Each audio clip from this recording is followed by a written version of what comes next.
Here's how you can easily enable dark mode in Framer sites. If you are having trouble switching between the themes, dark mode or light mode in Framer sites, this is the way to do it.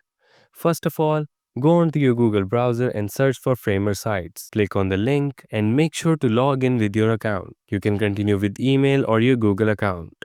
Once you're on the main page and in your project, you can use any project that you want, or you can even create your own project. From all the menu options to the down the middle bar options, you'll see this sunlight option.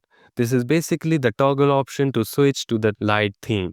If you click on it, you'll see that your project is now enabled the light theme mode. In order to enable back to the dark mode, click on the night option from the down middle options. That will send it back to the dark mode. You can also choose the menus of each light mode or dark mode. From the left side options, in the start menu, you'll see three options: wireframer, navigation and menus.